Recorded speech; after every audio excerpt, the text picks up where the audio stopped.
네, 손해배상액 산정과 관련해서 이어서 살펴보도록 하겠습니다. 네, 이제 시가에 의한 손해배상액인데,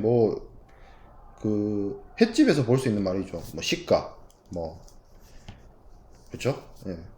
근데 이제 이 어떤 손해배상과 관련해서도 시가를 적용할 수가 있어요. 일반적으로 정상적인 계약 이행과 관련해서 대체 구매를 하거나 대체 거래를 하는 경우가 대부분인데 재구매라든지 재매각이라든지 근데 그런 것들을 안 할 경우도 있습니다. 그러면 그런 것들을 안 한다고 해서 그 사람들이 발생되는 손해배상액이 적어지거나 해서는 안 되거든요. 대체 거래나 재구매를 안 한다고 해서. 그래서 그때는 시가를 기준으로 삼아요. 물품의 가격을, 시장 가격을 이야기를 하는 거죠. current price라고 표현을 하는 것인데, 재구매, 75조에서 말하는 재구매, 재매각 하지 않는 경우에는 계약 대금, 그러니까 계약 위반을 한 상대방과 계약을 체결할 때 그 계약 대금하고 계약 해제 시점의 시가를 비교를 해서 그 차액에다가 뭘 더한다? 74조에 해수 가능한 기타 모든 손해액, 이익을 추가한 그 금액을 더해서 손해배상 청구를 할 수 있습니다.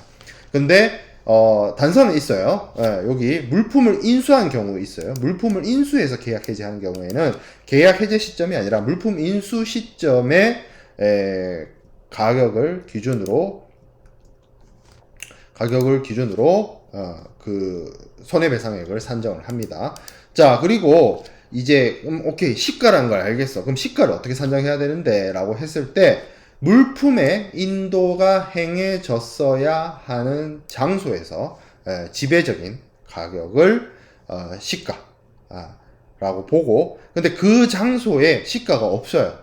그럴 수 있죠. 물품의 인도가 이루어지는 장소가 수출국 내일 수도 있고 수입국 내일 수도 있는데, 거기에 그 물품, 동종의 그 물품의 어떤 가격을 우리가 책정할 수 있거나, 국제 시세가 있거나 하면 그걸 적용하면 되는데, 그게 없어요. 그런 경우에는, 다른 장소에서부터 운송 비용의 차이를 계산을 해서 가격을 결정합니다. 쉽게 말하면 이런 거죠. 서울에 가격이 없어요. 그래서 대전에서부터 서울까지, 대전에는 가격이 있어. 그래서 대전에서부터 서울까지의 운송 비용을 대전 가격에다가 더하는, 그런 식으로 계산을 한다는 겁니다. 그래서 그 금액과 차액을 이제 손해배상 청구액에 더한다. 자, 손해경감 의무가 있습니다. 자, 상대방이 계약 위반을 했어요. 나 상대방에게 손해배상 청구를 할 거야. 그렇다고 해서 그냥 나의 손실이 더 커질 수 있도록 노력할 필요가 있느냐? 그럴 필요는 없습니다. 그래서는 또 안 됩니다. 그리고 그런 행위를 한다면 그거는 일종의 어떻게 보면 부정행위죠. 사보타지일 수도 있고 신의 불성실입니다. 신의 성실하지 못한 행위죠. 그렇기 때문에 계약 위반을 상대방이 잘못했다. 상대방의 잘못으로 해서 내가 손실을 입었다라는 걸 주장하는 사람은 그러한 자신의 손실을 줄이기 위해서 최선의 노력을 해야 합니다. 그리고 그와 관련된 합리적인 조치를 취해야 됩니다. 합리적인 수단을 강구를 해야 돼요. 만약에 그런 노력을, 쉽게 말해서 불이 났다고 해서 불 구경할 것이 아니라 열심히 불 끄란 얘기죠. 그래서 그런 노력을 하는 데 있어서 노력을 하지 않는다면 손해배상 청구를 할 때 그 부분을 감액해야 됩니다. 그리고 그거는 이제 그 상대방이, 그러니까 계약 위반을 한쪽에서 오히려 목소리를 낼 수 있는 거예요. 계약 위반을 한쪽에서, 야, 너가 제대로 손해 경감을 위한 노력을 기울이지 않아서 손해액이 더 커졌어 라고 해서 역공격을 할 수 있는 부분이고요.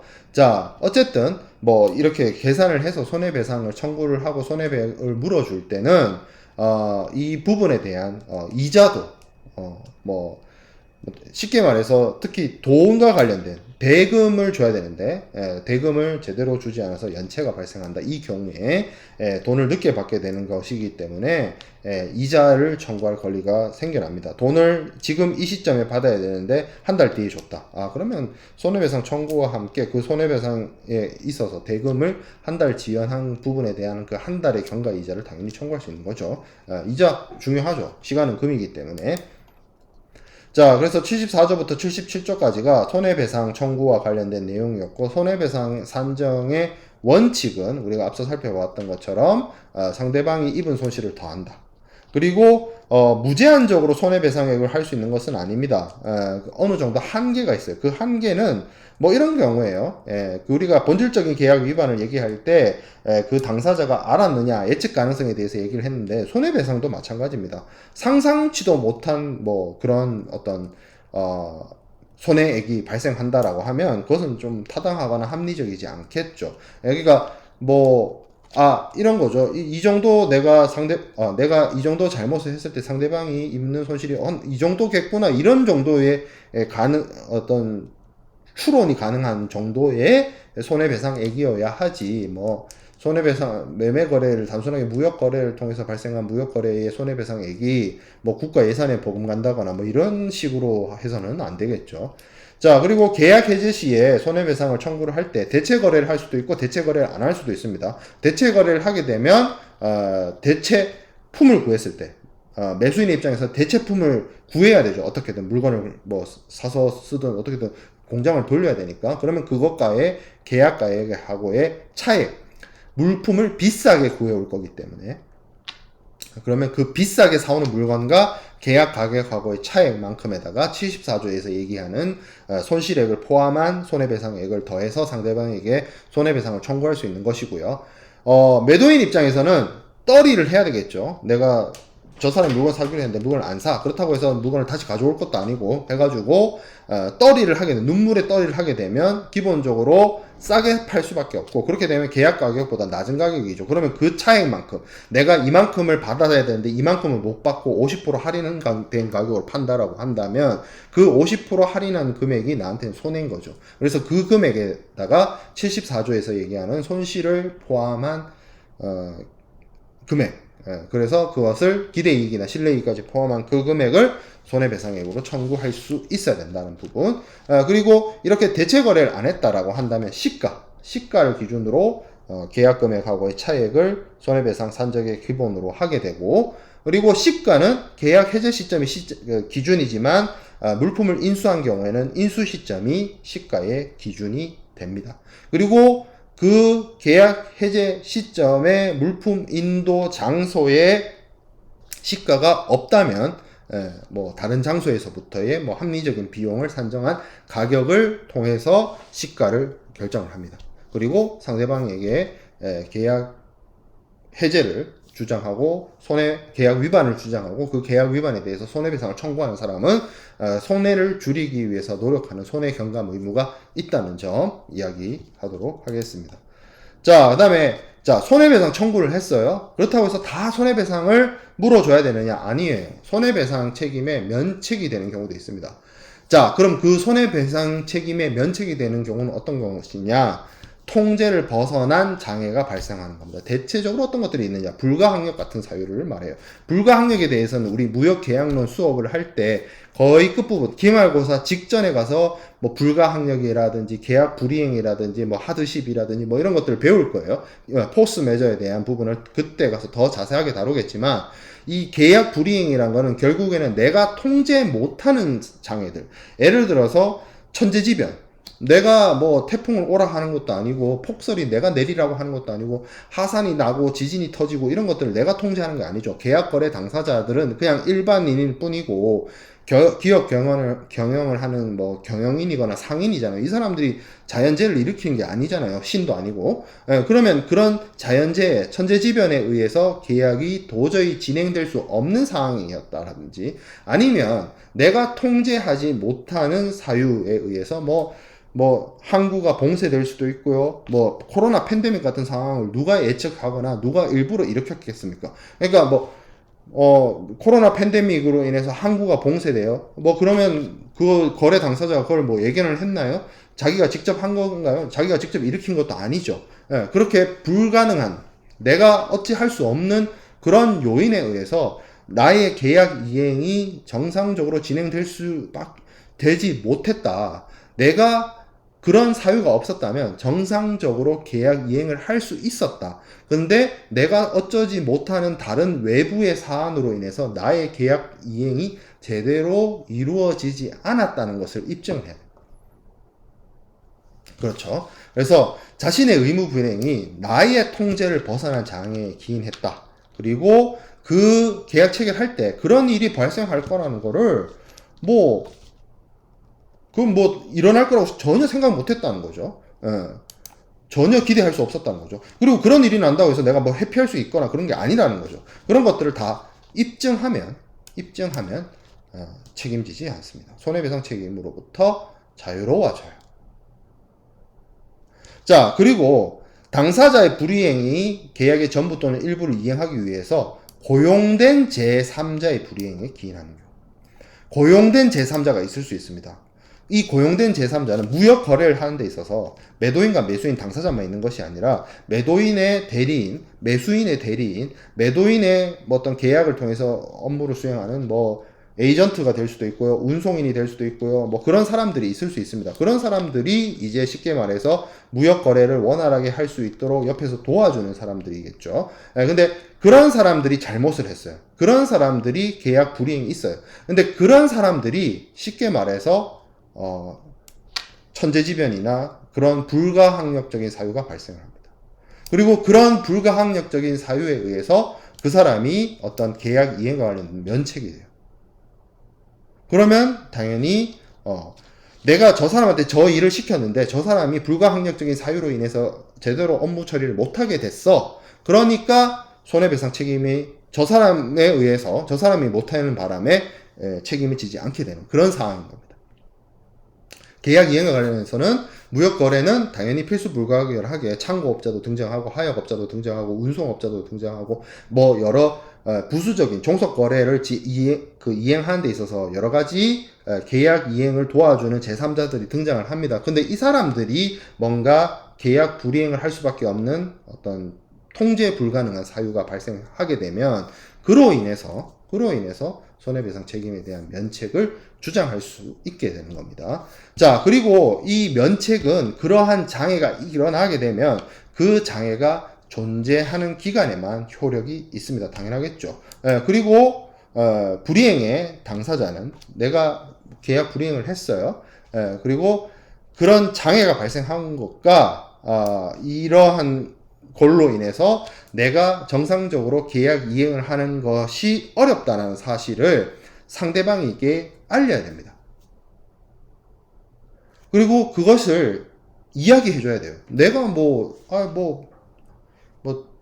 어디 항구가 봉쇄돼가지고 내가 계약 이행을 못하게 돼서 그럼 뭐 알아서 하겠지라고 그냥 덮을 것이 아니라 어떤 항구가 봉쇄돼가지고 내가 물품을 선적하는 것이 어렵고 뭐 이런 이유로 내가 업무를 정상적으로 진행하기 어렵다는 사실을 통지해야 됩니다. 그 통지가 상대방에게 도착해야 돼요.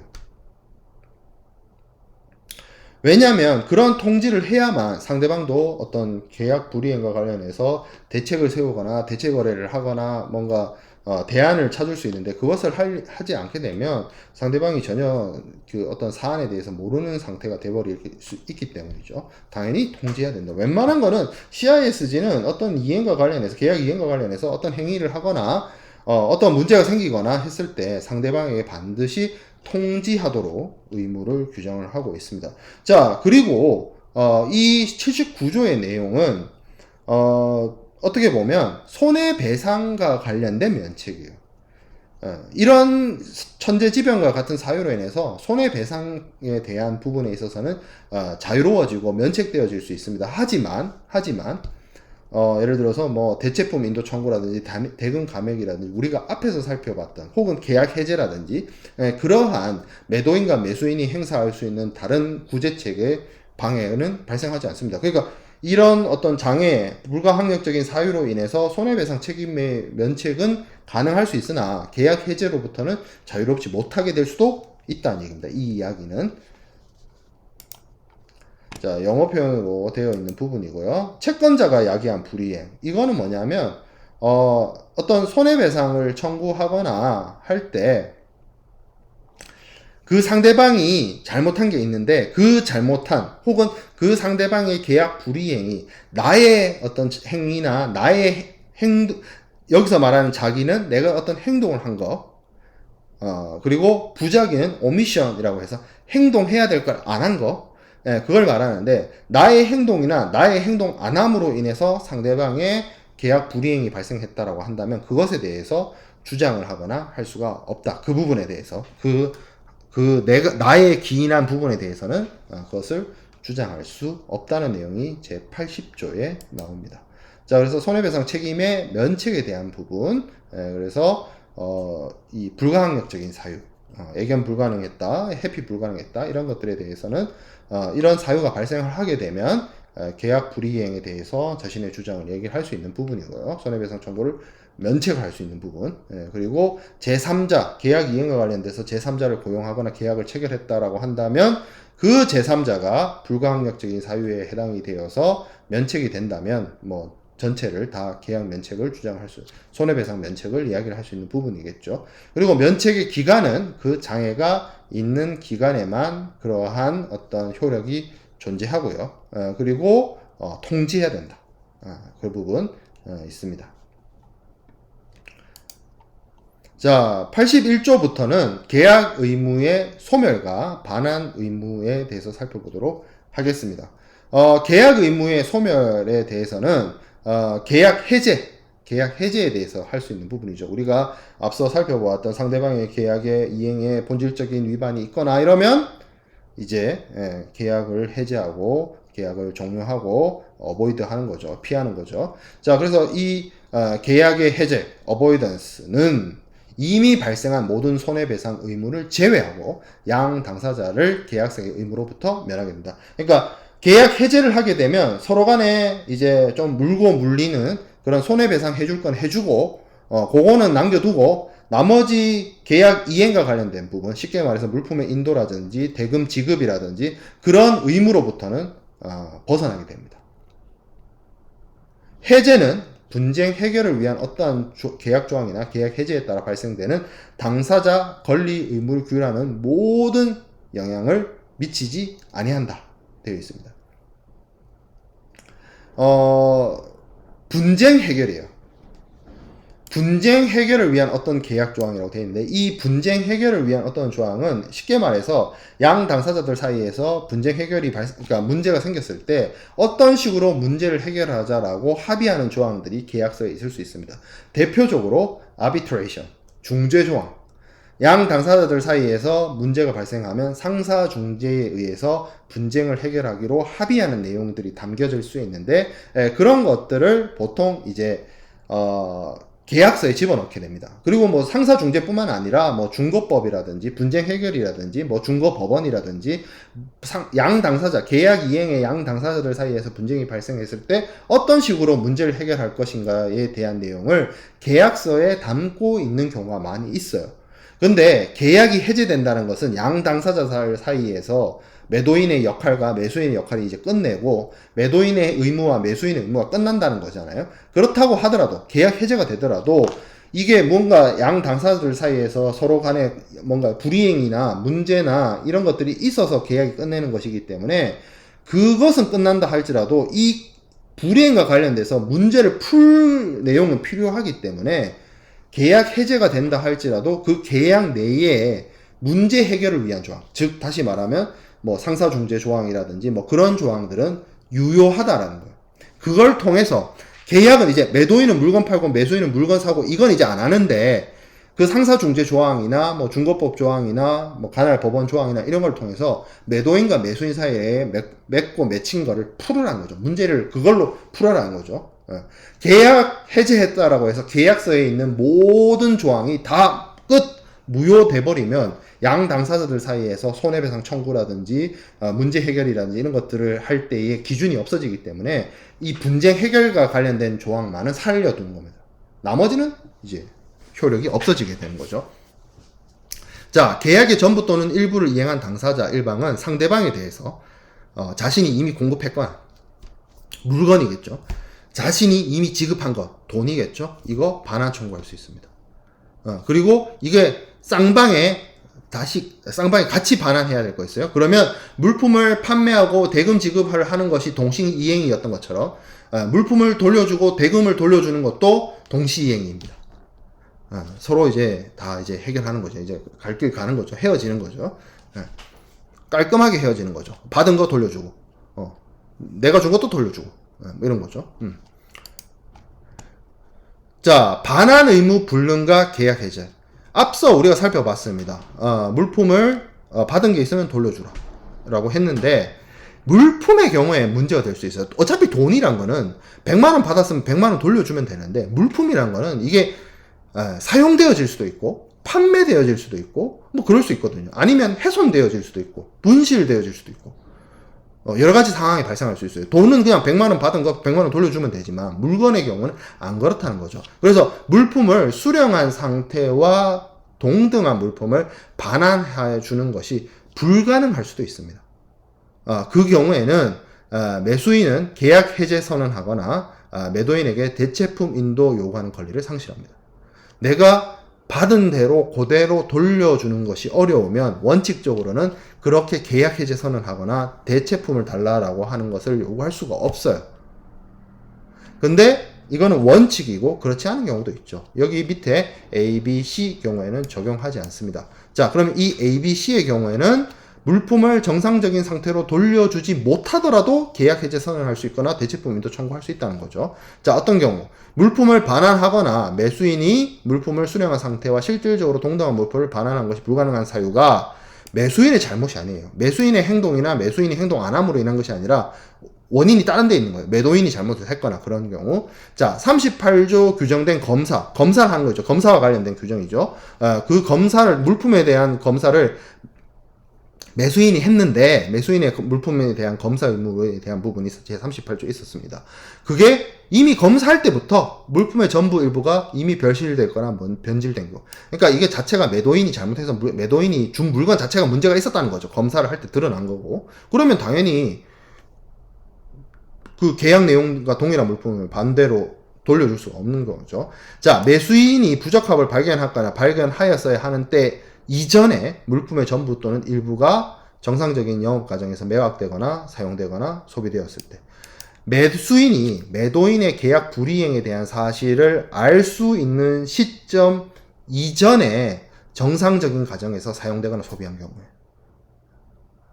이거는 매수인이 사용 소비를 하긴 한 건데 그러니까 매도인이 잘못한 물건을 갖다 주거나 매도인이 줄 때부터 뭔가 문제가 있었던 것이 아니라 매수인이 쓰긴 썼는데 자기가 쓰긴 쓴 건 맞아요. 근데 이게 정상적인 과정에서 일어났고 쓰다 보니 알 수 있었던 그 시점에 이르러서 이 물건에 뭔가 문제가 있다는 걸 알게 됐어요. 그러니까 이것도 어떻게 보면 매수인의 기책이 있는 게 아니에요. 요 경우까지 포함해서 이 A, B, C의 경우에는 물품이 계약 내용과 동일한 상태로 돌려주지 못한다 할지라도 계약 해제를 선언하거나 대체품 인도 청구를 할 수 있습니다. 그 부분이 영어 표현으로 되어 있는 부분이고요. 83조에 매수인의 해제권 상실과 기타 구제권 보유, 매수인이 82조의 계약 해제 선언하는 권리 또는 매도인에게 대체품 인도하는 권리를 상실한 경우, 이 경우에는 요 A, B, C 경우가 아니라서 물품을 받을 때와 수령한 상태와 동일한 상태로 실질적으로 반환하는 것이 어려운 상태란 거죠.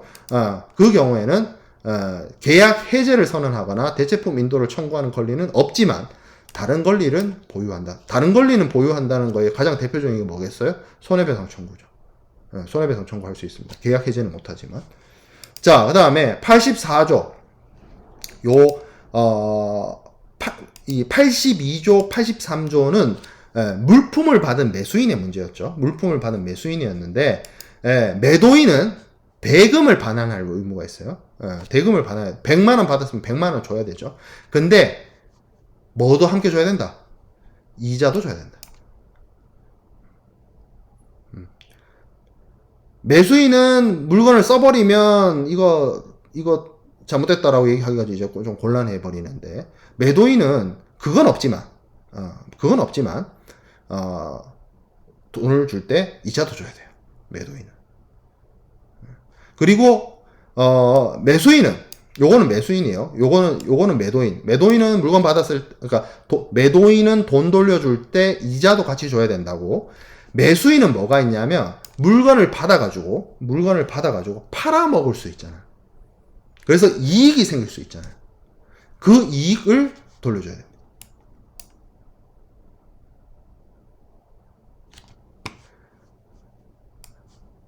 그렇죠? 그래서 매수인은 읽어볼게요. 매수인은 다음과 같은 경우에 물품의 전부 일부부터 취득한 이익을 매도인에게 반환해야 된다. 매수인이 물품 전부 또는 일부를 반환해야 되는 경우. 그러니까 매수인이 매도인한테 물건을 다 돌려줘야 되는데 매수인이 이걸 뭘 해가지고 팔아버리거나 뭐 해가지고 수익이 발생해서 그거 돌려줘야 된다. 자, 그리고 매수인이 물품 전부를 일부를 반환하거나 그가 물품을 수령한 상태와 실질적으로 동등하게 물품의 전부 또는 일부를 반환한 것이 불가능함에도 불구하고 매수인이 계약 해제를 선언하거나 매도인에게 대체품 인도를 요구하는 경우. 그러니까 이게 앞서 우리가 봤던 요거죠. 요런 상태에서 상대방에게 어떤 계약 해제 선언하거나 대체품 인도를 하게 되면 오히려 이익을 넘겨줘야 될 수도 있다. 이게 왜 그러냐면 그러니까 이거 전제에는 기본적으로 물품을 뭔가 썼다거나 아니면 팔았다거나 이용했다거나 그런 상황인 거죠. 그런 걸로 인해서 매수인이 얻게 되는 이익이 있다면 그것도 돌려줘야 된다. 매도인은 돈 받은 것 중에 시간이 지났기 때문에 이자도 돌려줘야 된다. 그래서 이 부분 주어를 잘 살펴보기 바랍니다. 1항의 내용은 매도인, 셀러, 2항의 내용은 매수인, 바이어에 대한 내용이에요. 자, 그래서 81조부터 84조까지 내용을 살펴보면 계약상 의무 소멸, 이제 계약을 끝내고 빠이빠이 하기로 했을 때 어떻게 빠이빠이 할 것인가에 대한 내용이고, 그렇게 되면 양 당사자의 의무는 면제되는데 해제 후에도 분쟁 해결과 관련된 내용들은 남아있다. 왜? 분쟁을 풀어야 되니까. 그리고 물품을 받은 게 있다면 돌려주고 대운을 받은 게 있다면 돌려줘야 되는데 만약에 물품을 돌려줄 때 물품을 수령한 것과 동일한 상태로 돌려주지 못한다라고 한다면 계약 해제를 주장을 하거나 대체품 인도를 청구할 수가 없다. 하지만 그 물품이 원래 받을 때부터 문제가 있었다든지 검사를 해서 검사할 시점부터 이미 물품이 변질됐다든지 그리고 물품 부적합을 사용 소비를 정상적인 과정에서 사용 소비한 이후에 발견할 수밖에 없는 상황이라면 물품을 수령한 상태대로 돌려주지 못한다 할지라도 매수인이 계약 해제나 대체품 인도 청구를 할 수 있다는 것이고 그리고 뭐 그렇게 물품을 뭐 이런 사유가 아니더라도 물품의 어떤 정상적으로 반환하는 것이 불가능할지라도 계약 해제 대체품 인도 청구만 못하는 것이지 손해배상 청구와 같은 권리의 구제권 행사는 가능하다. 그리고 매도인은 돈을 받은 것을 돌려줄 때 이자도 돌려줘야 된다. 매수인은 물품을 돌려줄 때 물품을 통해서 벌어들인 수익이나 이익이 있다면 그것이 물품을 정상적으로 그냥 통째로 돌려주면 상관이 없는데 그것과 관련해서 발생된 수익이 있다면 그것을 매도인에게 반환해야 된다까지 살펴보았습니다. 남은 내용이 얼마 안 되긴 한데 조금 끊어서 가도록 하겠습니다.